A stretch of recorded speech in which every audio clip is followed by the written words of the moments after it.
Bonjour et bienvenue dans cette petite visite d'installation électrique autonome. Donc c'est une installation solaire photovoltaïque. Elle a coûté environ 2000 €. Elle est prévue pour un besoin journalier de 1 kWh jour, sachant qu'on est deux. Du coup ça fait à peu près du 0,5 kWh jour par personne. Alors la particularité de cette installation solaire autonome, c'est que déjà elle a été composée de panneaux photovoltaïques de récup. Comme vous pouvez le voir, donc ce premier panneau, c'est le plus abîmé, donc il y avait des infiltrations.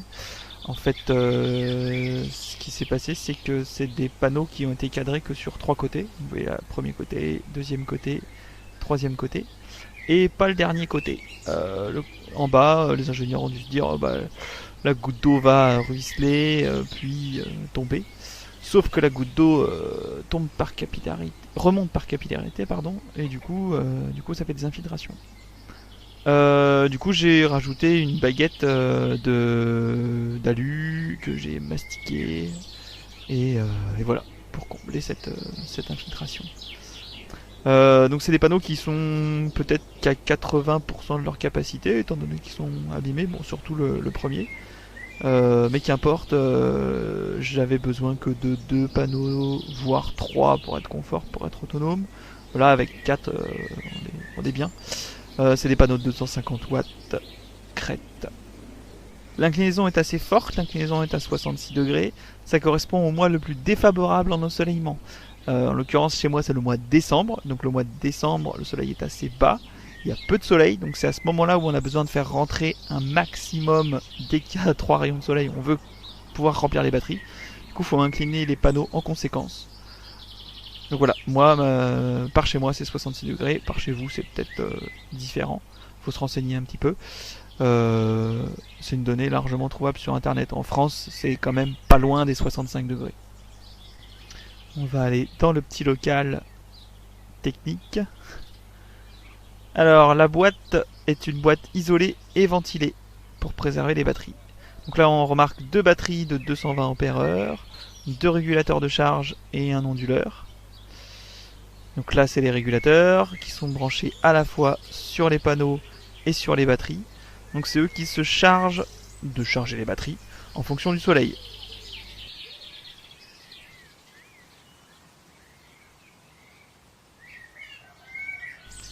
Vous avez ici le convertisseur qui convertit le courant continu 12, 24, 48 volts des batteries en courant alternatif 230. Donc, chez moi c'est du 24 volts parce que j'ai deux batteries en série. Deux batteries de 12 volts en série, ça fait du 24.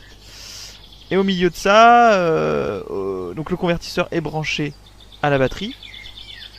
Et au milieu de ça, il y a un fusible qu'on aperçoit ici en jaune. Donc c'est le Megafuse, qui est un élément de protection des batteries.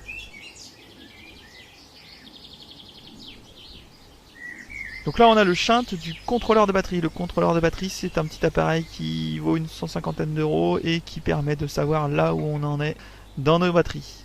À savoir le niveau de charge, ce qui est tiré, ce qui rentre, ce qui sort. Ça me paraît pertinent de l'avoir, hein. Un coup de la batterie, c'est ce qui coûte le plus cher et c'est ce qui vit le moins longtemps si on s'en prend pas soin. Donc le fait de l'avoir lui, ça me permet de savoir où j'en suis et d'éviter des trop grosses décharges par exemple. Alors il y a un piquet de terre qui a été mis dans le sol juste derrière la boîte, le petit local technique. La terre est reliée sur tous les panneaux et à l'intérieur de la boîte sur un bornier de terre, forcément. Et après il est relié sur tous les appareils à l'intérieur de la boîte, à savoir voilà, les régulateurs, le convertisseur, et ensuite c'est le convertisseur qui m'envoie la terre à l'intérieur de ma yourte. Comme je disais au début, c'est un petit local technique isolé et ventilé. Donc il y a une aération basse et une aération haute l'été avec un petit ventilateur qui tourne pour extraire l'air chaud. L'hiver c'est bouché avec ça, avec une petite planche de bois et de l'isolant encore, histoire de minimiser les infiltrations d'air. Il faut savoir que les batteries, elles vivent bien entre 10 et 20 degrés et elles ont une tolérance entre 0 et 30. Mais au-dessus, en dessous, c'est pas terrible. Au-dessus, c'est le pire.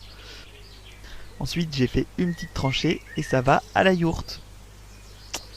Voilà, je mets tous les liens vers les articles que j'ai faits, les retours d'expérience après un an d'utilisation, tout ça, dans la description. Et puis d'ici là, des bisous. Bonjour et bienvenue dans cette petite visite d'installation électrique autonome.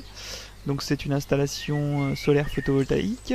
Elle a coûté environ 2000 euros. Elle est prévue pour un besoin journalier de 1 kWh jour, sachant qu'on est deux. Du coup, ça fait à peu près du 0,5 kWh jour par personne.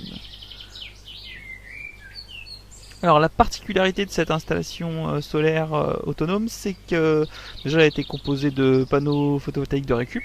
Comme vous pouvez le voir, donc ce premier panneau, c'est le plus abîmé, donc il y avait des infiltrations. En fait, ce qui s'est passé, c'est que c'est des panneaux qui ont été cadrés que sur 3 côtés. Vous voyez là, premier côté, deuxième côté, troisième côté, et pas le dernier côté. En bas, les ingénieurs ont dû se dire, la goutte d'eau va ruisseler, puis tomber. Sauf que la goutte d'eau remonte par capillarité, pardon, et du coup, ça fait des infiltrations. Du coup, j'ai rajouté une baguette d'alu que j'ai mastiqué et voilà pour combler cette infiltration. Donc c'est des panneaux qui sont peut-être qu'à 80% de leur capacité, étant donné qu'ils sont abîmés, bon surtout le premier. Mais qu'importe, j'avais besoin que de 2 panneaux, voire 3 pour être confort, pour être autonome. Voilà, avec 4, on est bien.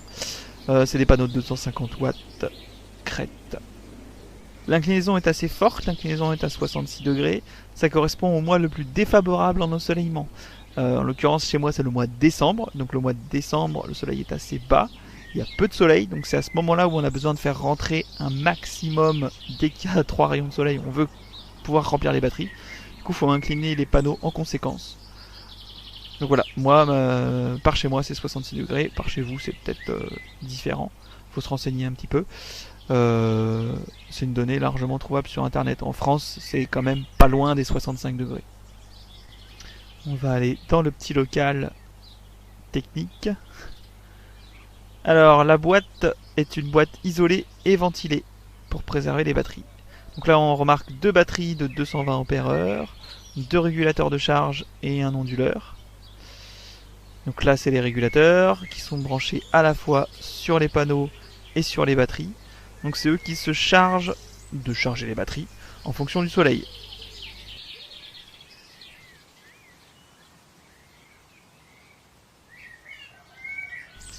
Vous avez ici le convertisseur qui convertit le courant continu 12, 24, 48 volts des batteries en courant alternatif 230. Donc, chez moi c'est du 24 volts parce que j'ai 2 batteries en série. 2 batteries de 12 volts en série, ça fait du 24. Et au milieu de ça, donc le convertisseur est branché à la batterie. Et au milieu de ça, il y a un fusible qu'on aperçoit ici en jaune. Donc c'est le Megafuse, qui est un élément de protection des batteries.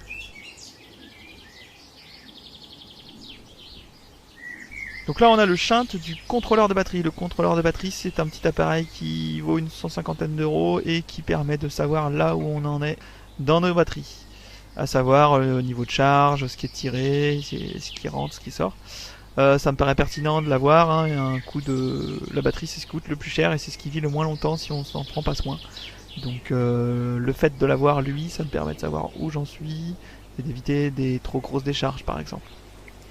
Alors il y a un piquet de terre qui a été mis dans le sol juste derrière la boîte, le petit local technique. La terre est reliée sur tous les panneaux et à l'intérieur de la boîte sur un bornier de terre, forcément. Et après il est relié sur tous les appareils à l'intérieur de la boîte, à savoir voilà, les régulateurs, le convertisseur. Et ensuite c'est le convertisseur qui m'envoie la terre à l'intérieur de ma yourte. Comme je disais au début, c'est un petit local technique isolé et ventilé. Donc il y a une aération basse, une aération haute l'été avec un petit ventilateur qui tourne pour extraire l'air chaud. L'hiver c'est bouché avec ça, avec une petite planche de bois et de l'isolant encore, histoire de minimiser les infiltrations d'air. Il faut savoir que les batteries elles vivent bien entre 10 et 20 degrés et elles ont une tolérance entre 0 et 30. Mais au-dessus, en dessous, c'est pas terrible. Au-dessus, c'est le pire. Ensuite, j'ai fait une petite tranchée et ça va à la yourte. Voilà, je mets tous les liens vers les articles que j'ai faits, les retours d'expérience après un an d'utilisation, tout ça, dans la description. Et puis d'ici là, des bisous.